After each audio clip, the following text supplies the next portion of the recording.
بسم اللہ الرحمن الرحیم۔ السلام علیکم دوستو، یونیورس ویو میں خوش آمدید۔ دوستو، یوں تو ہر مسجد مسلمانوں کے لیے قابل احترام جگہ ہوتی ہے، لیکن مسجد نبوی سے مسلمانوں کا رشتہ بہت خاص ہے، کیونکہ اسی مسجد میں بیٹھ کر دنیا کے سب سے عظیم انسان نے دنیا کی پہلی فلاحی ریاست کی بنیاد رکھی تھی۔ اس ویڈیو میں ہم آپ کو بتائیں گے کہ اس مسجد کی بنیاد کب رکھی گئی، کس کس نے اس میں توسیع کی، اس مسجد میں کتنے لوگوں کے نماز پڑھنے کی گنجائش ہے، یہاں پہلی نماز کس نے پڑھائی، پہلی اذان کس نے دی، ریاض الجنہ کیا ہے، روزہ مبارک کسے کہتے ہیں، اور منبر رسول کیسا ہے، اور گنبد خضرا سبز کیوں ہے۔ ہمیں یقین ہے کہ اس ویڈیو کو پورا دیکھنے کے بعد آپ کے ذہن میں ایسا کوئی سوال نہیں رہے گا جس کا جواب آپ کو مل نہیں چکا ہوگا۔ تو اس ویڈیو کو آخر تک ضرور دیکھیں اور جانیں کہ مٹی کے ایک کچے کمرے سے دنیا کی دوسری بڑی مسجد تک کا یہ سفر کن کن مرحلوں سے گزرا۔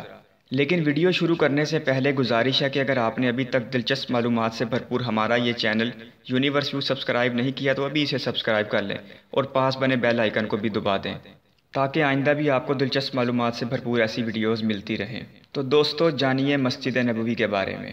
سعودی عرب کے شہر مدینہ منورہ میں واقع مسجد نبوی دنیا میں مسلمانوں کا دوسرا مقدس ترین مقام ہے، اور اسے آقا کریم علیہ السلام کی زندگی میں ان کے ہیڈ کوارٹر کی حیثیت حاصل تھی۔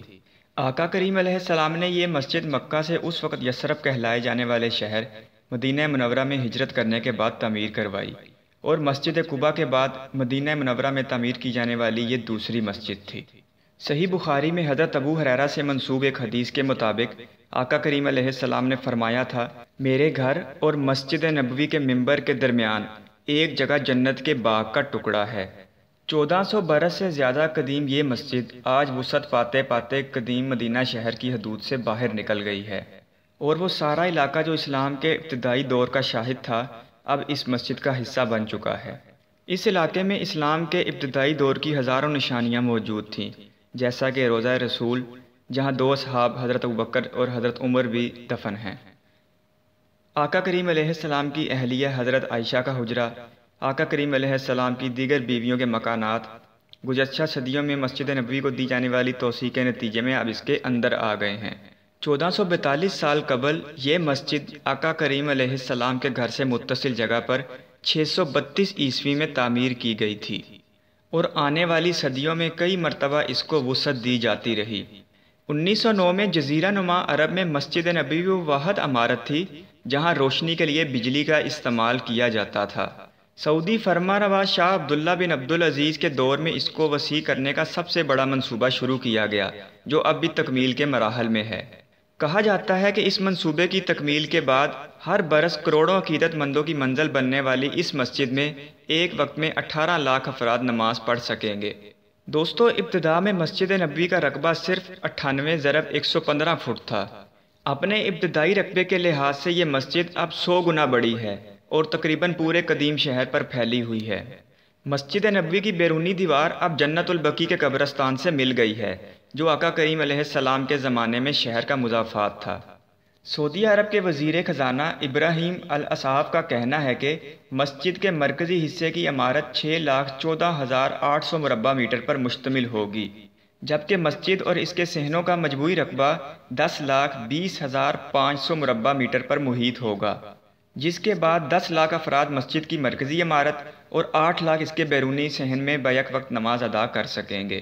شاہ عبداللہ نے مسجد کے اندر خصوصی طور پر تیار کی گئی 250 چھتریاں لگانے کا حکم دیا تھا، جو 1,34,000 مربع میٹر علاقے کو سایہ فراہم کریں گی۔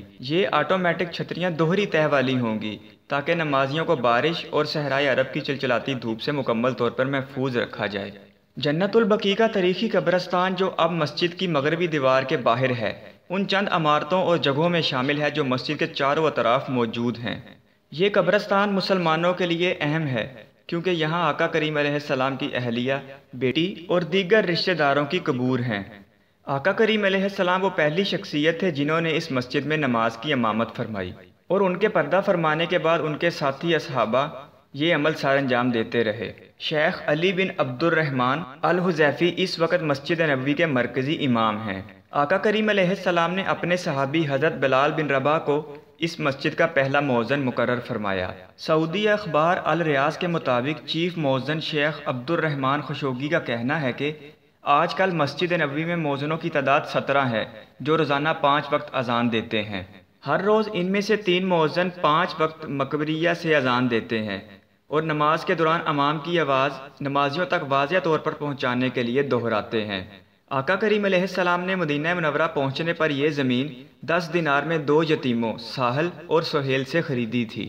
اس سے قبل یہ زمین کھجوروں کو سکھانے کے لیے استعمال کی جاتی تھی۔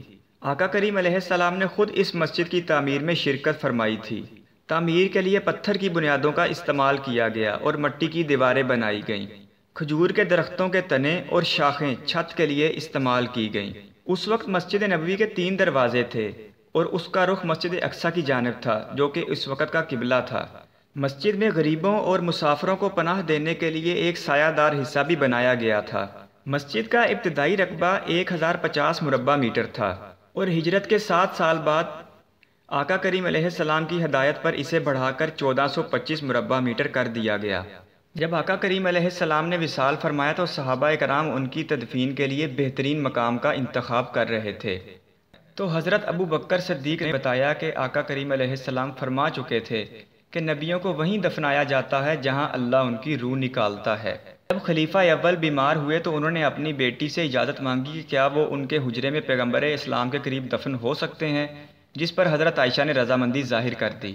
اپنے احاطوں سے اس کے صحن تک اور دیدہ زیب زر و جوہرات سے مزین چھتوں تک، اس کے حجم اور اس کی بلندی سے لے کر اس کے گنبدوں اور میناروں تک، اس کے صحنوں اور اس کی چھتریوں سے لے کر اس کی چھت تک، اس کی روشنیوں اور ساؤنڈ سسٹم سے لے کر اس کی ٹھنڈک اور اس کی راحت تک، اس کی دیواروں اور اس کے فرش سے لے کر اس کے دروازوں اور سیڑھیوں تک، یہاں تک کہ اس کے ستونوں کی آرائش کو بھی الفاظ میں بیان کرنا ناانصافی ہوگی۔ فی الحال مسجد کے آرکیٹیکچرل ڈیزائن کے مطابق 41 دروازے ہیں اور ہر دروازے کے اوپر ایک پتھر کا بنا کتبہ لگا ہے جن پر قرآن کی سورت الحجر کی 46ویں آیت لکھی ہے، امن اور سلامتی کے ساتھ داخل۔ آقا کریم علیہ السلام کی وفات کے بعد اس مسجد کی متعدد بار تعمیر نو اور توسیع ہو چکی ہے، جس کی ابتدا حضرت عمر کے دور میں شروع ہوئی اور پھر اموی، عباسی ادوار اور خلافت عثمانیہ سے لے کر سعودی دور تک جاری رہی۔ حضرت عمر رضی اللہ تعالیٰ عنہ نے فرمایا تھا کہ اگر مسجد اپنی اصل بنیادوں پر کھڑی ہے تو اس میں بھی کوئی حرج نہیں کہ اس کی توسیع شام تک پہنچ جائے۔ یہ مسجد اپنی اصل سائز کے مقابلے میں اس وقت 100 گنا زیادہ بڑی ہے اور پرانے مدینہ شہر کے تقریباً تمام حصوں پر پھیل چکی ہے۔ تیسرے خلیفہ حضرت عثمان بن عفان رضی اللہ تعالیٰ عنہ نے بھی 650 عیسوی میں صحابہ سے مشاورت کے بعد مسجد کو اپ گریڈ کیا۔ اخبار عرب نیوز کے مطابق انہوں نے پلستر اور تراشے ہوئے پتھر کی دیواریں بنوائیں، تراشے ہوئے پتھر اور لوہے کی مدد سے ستون بنوائے اور ٹیل کی لکڑی کی چھت بنوائی۔ سن 707 عیسوی میں مدینہ کے گورنر عمر بن عبدالعزیز نے بنو امیہ کے خلیفہ ولید ابن عبد المالک کے حکم پر مسجد کا احاطہ بڑھا کر اسے 6440 مربع میٹر تک لے گئے۔ 793 عیسوی میں عباسی خلیفہ المہدی نے مسجد کی توسیع کا کام کروایا، جس کے بعد اس کا رقبہ 8890 مربع میٹر ہو گیا اور اس میں 60 کھڑکیاں اور 24 دروازے لگائے گئے۔ مملوک دور میں اس کی تعمیر نو کی گئی، جنہوں نے 4 مرکزی دروازوں کو چھوڑ کر باقی تمام دروازوں کو پیتل کی نقاشی سے بند کر دیا۔ عثمانیہ دور میں سلطان سلیمان نے گنبد کی مرمت کروائی اور سن 1606 میں سونے کا پانی چڑھا ہوا تانبے کا بنا نیا حلال نصب کیا۔ سن 1860 میں سلطان محمود کے دور میں گنبد کو سبز رنگ دیا گیا تھا جو کہ آج تک اسی رنگ کا ہے۔ تاریخ دان سلطان غالب الکویتی کے مطابق سن 1909 میں مسجد نبوی جزیرہ نما عرب میں وہ واحد مقام تھی جہاں بجلی لگائی گئی۔ سعودی دور میں آئے تو شاہ عبدالعزیز السعود نے 1950 میں مسجد کا احاطہ بڑھا کر 16327 مربع میٹر کر دیا۔ عرب نیوز کے مطابق 1973 میں شاہ فیصل نے مسجد کے مغرب میں 35,000 مربع میٹر کو مسجد کے لیے مختص کر دیا اور اس سارے حصے میں پنکھے اور سپیکر نصب کیے گئے اور چھتریاں بھی لگائی گئیں۔ سب سے بڑے توسیع منصوبے کی منظوری شاہ عبداللہ نے 2012 میں دی تھی۔